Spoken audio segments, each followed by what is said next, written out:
Sports Leader 9, Alexandra Vitale.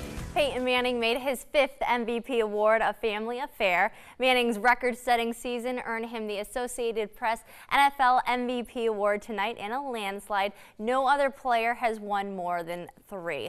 Most of us were expecting Super Bowl 48 to be a competitive matchup between the Denver Broncos and the Seattle Seahawks. I personally picked Denver to win this game, but boy, I was wrong, and I'm big enough to admit it here on live television. So there you go. It was Seattle's game from the start. First quarter. Alexandra Vitale. It didn't take long for head coach Mark Richt to find Todd Grantham's replacement, and Richt goes back to where he coached for 14 years, and he ends up tapping into the defending national champion, Florida State. Pro football is the most popular sport in America for at least the 30th year straight. You know, I keep telling all my baseball friends this, but they just don't want to believe me. Well, now they have no choice, because according to a survey taken this month by the Harris Poll, which has been asking adult fans ages 18 and over about their favorite sport since 1985. Check it out. Former Auburn assistant Trooper Taylor has been hired at Arkansas State. The former wide receivers coach has been hired as the quarterbacks coach at Arkansas State. The AFC Championship game today was a matchup between two quarterback greats, Tom Brady and Peyton Manning. Now the winner of this game, of course, advances to the Super Bowl. We're in the second quarter. Broncos up 3-0. Peyton Manning. A big SEC matchup tonight between the Alabama Crimson Tide versus the LSU Tigers. Alexandra Vitale.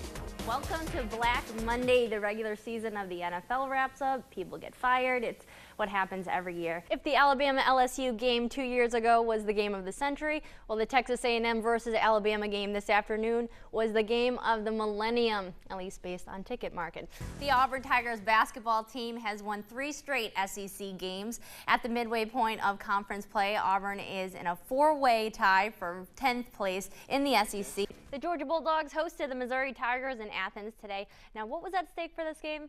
Well, how about some national relevance for Missouri? With a win, the Tigers would become legit contenders, beat the Falcons in a season opener at the Superdome with an impressive 23-17 victory. It took a goal line stand, but the Saints managed to come away with a huge win against a divisional rival.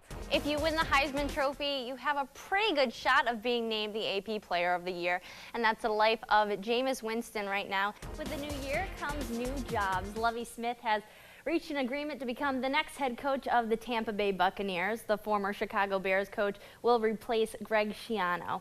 They have an 0-3 SEC record that includes a 51-28 beating by Missouri 2 weeks ago. The Week 13 BCS standings came out tonight, and here's how it looks to date. Alabama and Florida State remained in the top 2 spots. NFL Sunday, we like to keep an eye on former area standouts, and we all know that there are plenty of those to choose from around here. So let's begin with the Cincinnati Bengals at the Buffalo Bills. Just 4 short days until that big BCS showdown between Auburn and Florida State. Today we began our BCS Bowl coverage, and Dave Plata is at Newport Beach and has more on the Auburn Tigers as they prepare for Florida State. The 2013 NFL season is finally here, and what better way to kick off the weekend than with a divisional matchup. Today, the New England Patriots signed Tebow to a 2-year contract that includes no guaranteed money. Alabama and Tennessee are the SEC's 2 winningest teams all time, and between them, they claim 21 national championships and 43 conference titles. Well, it's been a long wait, but tonight the Columbus Lions return home to the jungle to host the Richmond Raiders.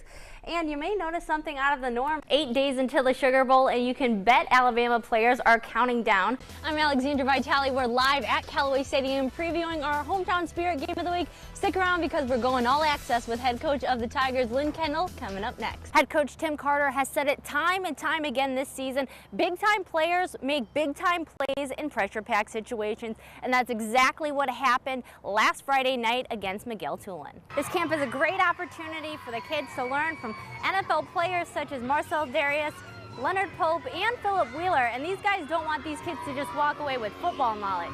They want them to take away a little bit something more. Welcome back to Hometown Spirit. I'm Alexandra Vitale. We're live at Bulldog Stadium previewing the Auburn High Tigers versus the Opelika Bulldogs. I'm Alexandra Vitale. We are live at Callaway Stadium previewing our Hometown Spirit game of the week. Stick around, because it's all coming up next. I'm Alexandra Vitale. We're live at Eagle Stadium, and coming up, we have a lot of hometown spirit. Stick around. I'm Alexandra Vitale. We're live at Panther Stadium previewing the Beauregard Hornets and the Smith Station Panthers. I'm Alexandra Vitale. We're live at Bulldog Stadium previewing a great matchup tonight between the Auburn High Tigers and the Opelika Bulldogs. It's time now to go all access with head coach of the Bulldogs, Brian Blackman. Stick around because coming up at the news at 5:30, I'm going to be introducing you to a Shar Raider who's always there for his team, always there to pick his team up, and I'm also going to be letting you guys hear from players on both sides about tonight's big matchup. Until then, we're live at Callaway Stadium. I'm Alexandra Vitale. Barbara and Jason, back to you. Now from Sports Leader None, Alexandra Vitale. Most of us were expecting Super Bowl 48 to be a competitive matchup between the Denver Broncos and the Seattle Seahawks. I personally picked Denver to win this game, but boy, I was wrong, and I'm big enough to admit it here on live television. So there you go. It was Seattle's game from the start. First quarter, Peyton Manning is picked off by Cam Chancellor. At this point, it's 8-0 Seattle. Second half, still no luck for Denver. Marshawn Lynch in for the touchdown. It's 15-0 Seahawks. Then Manning having some more problems here. Malcolm Smith picks off Manning, and Smith returns it 69 yards for the touchdown.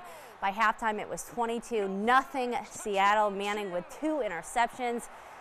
Well, we'll head to the second half, and Seattle knows exactly how they want to start things off. Piercy Harvin knows exactly where that play is going. Off the kickoff return, he takes it 87 yards in for the touchdown, extending Seattle's lead to 29-0. The Seahawks go all the way, winning the Super Bowl in a dominating fashion, 43-8.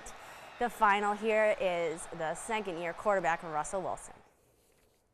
It's a true blessing, man. God's so good. We believed that we would get here. At the beginning of the season, I told the guys, hey, why not us? We believed that we could get here. We had the talent, we had the coaching staff, we had the best fans in the National Football League, and we wanted to win it all. And we just said, hey, go 1-0. And that was our mentality throughout the whole thing. We continue to fight. We continue to grow together. We got great teammates, man, and I couldn't have done without the guys.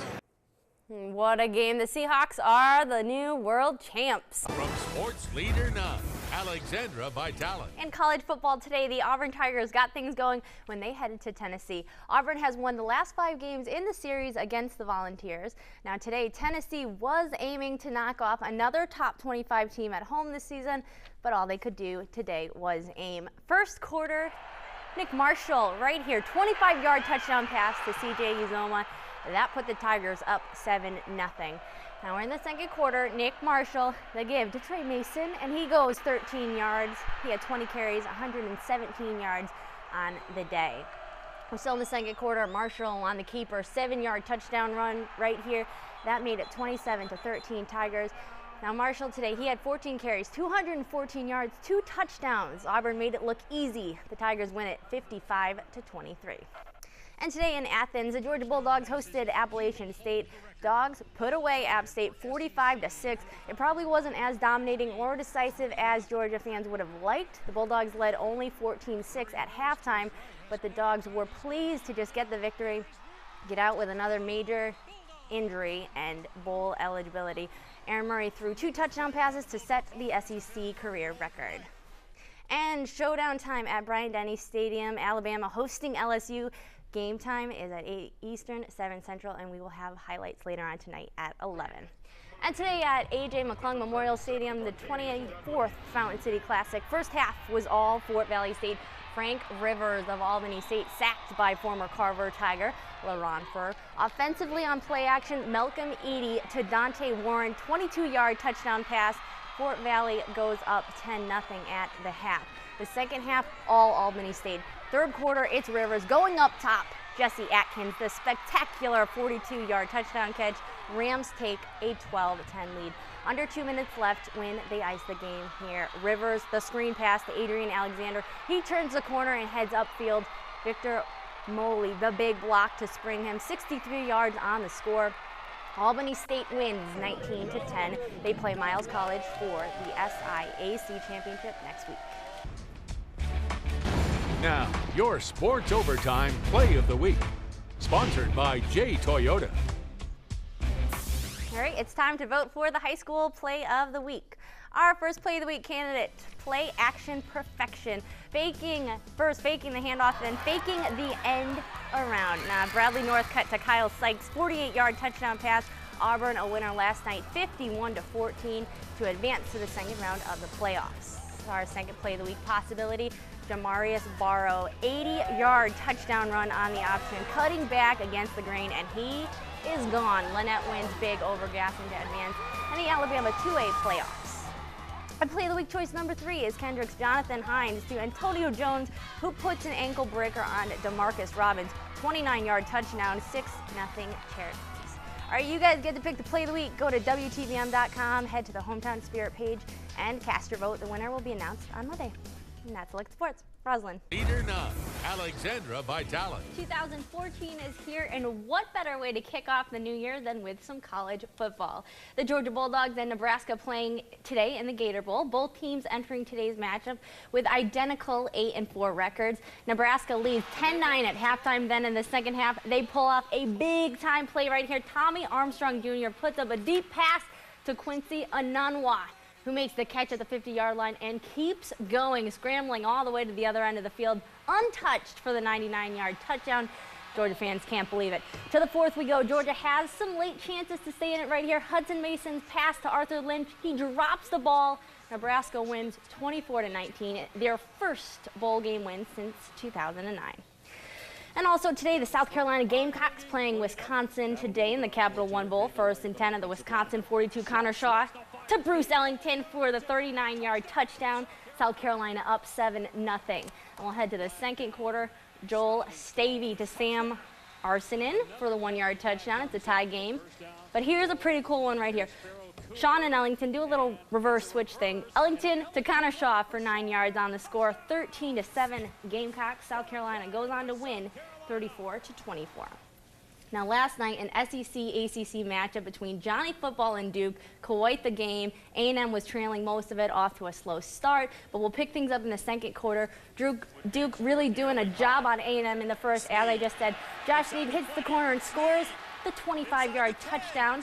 Duke would take an 11-point lead to the half. Now in the second half, play of the game right here. Johnny Manziel scrambles in the pocket, tries to leap over defender, scrambles back out of the pocket, finds Travis Labhart for the 19-yard touchdown, 38-34 Duke. Then late in the fourth quarter, Manziel fires the 44-yard touchdown to Darrell Walker. Texas A&M is down by just a field goal.